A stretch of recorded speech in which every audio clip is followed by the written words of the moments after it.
வணக்கம். இன்றைக்கி நான் ரோட் சைட் காளான் செய்ய போகிறேன். இது கேசரி பவுடர் ஆட் பண்ணாமல் முட்டைகோஸ் மட்டும் வச்சு காளான் பண்ண போகிறேன். இது கடல மாவு, கார்ன்ஃப்ளவர் மாவு, மைதா மாவு, கொஞ்சம் சிக்கன் பவுடர், கொஞ்சம் கரம் மசாலா போட்டிருக்கேன். அதை கலந்து எண்ணெயில் வதக்கி எடுத்து வச்சுருக்கேன். இது தக்காளி சாஸ்க்காக, இது வெங்காயம், இது தக்காளி அந்த மிக்சியில் போட்டு அடிப்போம்ல, அதில் ஒரு கிளாஸ் தண்ணி ஊற்றி கலந்து வச்சுருக்கேன்.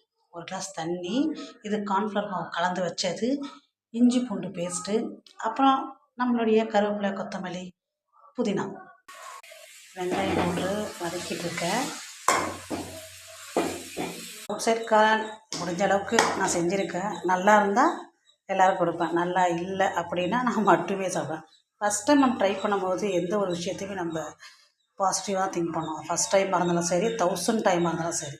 ரோட் சைட் காளான் இன்னும் கொஞ்சம் நேரத்தில் ரெடி ஆகிடும். ஓகே, ரெடி காளான்